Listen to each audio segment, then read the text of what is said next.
Hi guys, welcome back to Deep Space. My name is Ben. Today we're going to be talking about 4 things that you can do right now to improve your relationship with yourself. I know that doesn't necessarily jump off the page for some people as something that may be important, but I'll just tell you as a therapist in my office, people's relationship with themselves is something that comes up all the time. I see it super regularly. In my experience, it's something that affects almost every issue that anyone brings to my office, that anyone brings to me. I see their relationship with themselves as a major component, not necessarily in the sense of, hey, your depression, your anxiety, it's because of how you treat yourself. It doesn't necessarily create the issues that bring people to my office, but it's usually almost always some part of it. So you might not be creating your depression with your relationship with yourself, but the way that you're treating yourself certainly self-determines. Are you taking a supportive role in your mental health stuff? Are you taking a supportive role for you as you work your way through things? Or are you ultimately making things worse by the way that you're treating yourself? So today we're gonna be talking about 4 things that you can do right now to improve your relationship with yourself. Here at Deep Space, we're all about exploration. So these are things that will help that process, will help the process of exploration. They're the things that I wish I could just give to my clients right away and say, hey, if you could just bottle this up, practice these 4 things, improve your relationship with yourself. It will be helpful for us as we explore. It'll be helpful for us as we get to know you, get to know what's going on inside of you. And it'll be helpful for you as you work your way through the issues that you're bringing. So let's jump in the 4 things that you can do right now to help yourself in your relationship with yourself. So number 1, get curious about yourself. Pay attention. I know that there are probably some people that are watching this that say, hey, I'm paying too much attention to myself.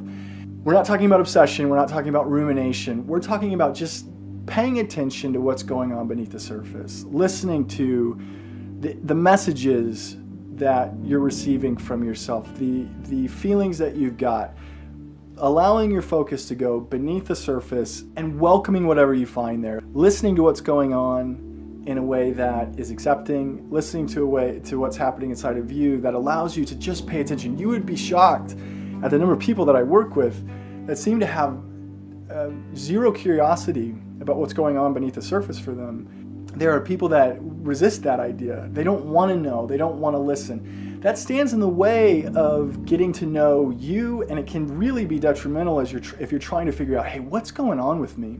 Why am I feeling this way? Why am I experiencing this thing? If you're not going to listen to yourself, it makes it really, really difficult to be there for yourself and to make any sort of improvement on what you're dealing with. So first thing, pay attention. Just let yourself hear from you. Let yourself listen. Get curious when something is happening, when you find yourself in a mood or you find yourself with an emotion overcoming you or you find yourself losing control. Find that place inside of you, the observer that can say, what is this? What's going on with me right now? And then listen to what you find there. Number 2 is a lot like number 1. Listen to the way that you talk to yourself. Listen to your self-talk, the voice that you use and that you use on yourself. Are you being aggressive with yourself? Are you attacking yourself when you are feeling things? Are you trying to manage those feelings by telling yourself how stupid that feeling is or how unacceptable? You cannot feel that way. Are you managing yourself through aggression, through self-rejection? And this is one of the things that I talk with my clients about most regularly. It doesn't seem to come to people naturally, that people really have to work on. The way that you talk to yourself, it actually matters. It's important. I know that can sound crazy. Some people look at that like that's crazy because, hey, it's me. Why does it matter how I talk to myself? It's all within my own head. So it doesn't matter if I will treat myself in a way that I would never treat somebody else. That doesn't matter. I can treat myself however I want without consequence. It's not true. If you are a jerk to yourself, if you are attacking yourself, if you're rejecting yourself, you have to live with that person. So you're bringing along with you on all your journeys, in all of your struggles, you've got this voice in the back of your head. It's like, hey, you're screwing this up. You're not good enough.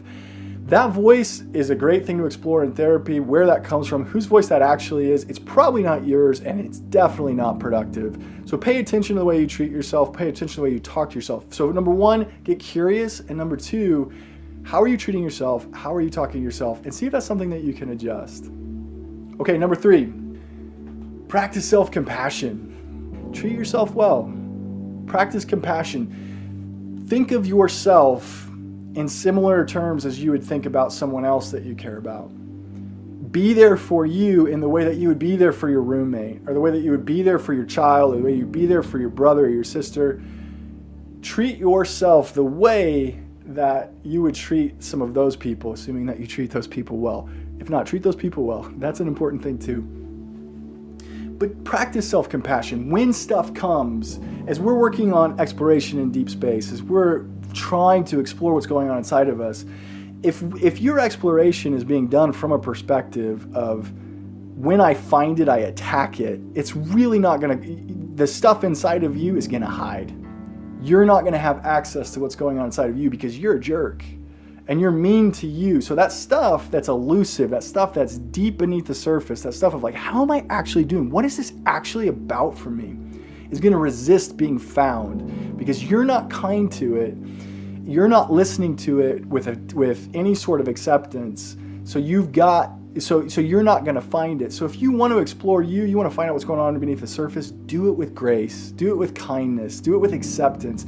When something emerges inside of you, get curious about it. What is that? Listen to the way that you're talking about it, and then welcome it in. Hey, what is this? I'm just going to let this be. I'm going to see what it is for a minute. Instead of fighting it and resisting it, which just puts conflict in us, just makes us fight and turns us into split people, I'm going to welcome that in, even if it's hard, even if it's something that I would rather not see, even if it's something that I look at and go, yeah, I'd like to get rid of that. Notice that, pay attention to that, get curious about that, and then be kind to that and welcome that in. That will take you a long way in being able to make peace with stuff, which almost always helps people make more peace with what's going on inside of them. Okay, last thing. Number 4, let somebody else see it too. Right? You get curious about this stuff, you start finding out what it is, you start paying attention to the way that you're talking to yourself, you start working on replacing that with compassion, allowing for acceptance, allowing yourself to just be and not fighting it so hard. Let somebody else be a part of that too. This is a really risky thing, it's really vulnerable, and you do want to pay very close attention to who you grant that level of access to. Pay close attention, pick someone safe, pick someone that you trust. Pick someone that you experience to be somewhat competent with emotion and with inner world stuff. And when you find that person, maybe it's a therapist. Maybe your first person has to be somebody that you pay to do it, and that's okay. Go and share yourself. Let yourself be seen. Not just your surface, not just like this is how I want to be seen, but who you actually are. That will go a really long way in allowing you into that space as well. When we connect with somebody else at that level, it's a really cool thing. And I got news for you guys. That's what we're meant to do as humans. We are wired for connection. We're wired to do deep connection together. And that in a way that brings healing, in a way that gets our stuff right.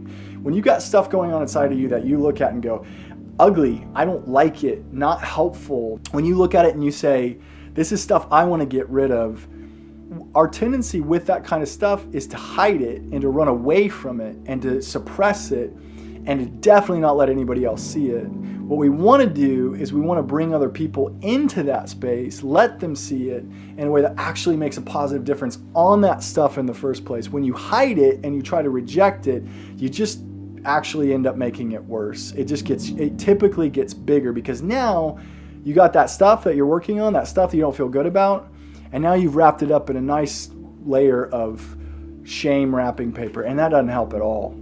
So instead, when you can open that up and you can let somebody see it, you let light into that space. You let people in, super vulnerable, take some bravery. But if you can be brave with that stuff, that will actually improve the way that you feel with yourself, the way that you treat yourself when you allow somebody else to treat you well.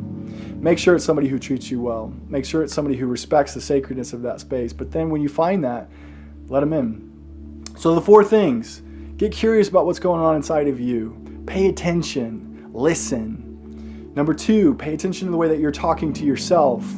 Look at your role in that. How am I treating me? How am I treating what I find inside of me when I listen? Number 3, be compassionate. Practice self-compassion. Accept that stuff in. Sit with it. Let it be. It is what it is. It's not going to get any better by pretending like it's not there. It's not going to get any better by running it out of the room. Let it be. And then lastly, Number 4, let somebody else into that space too.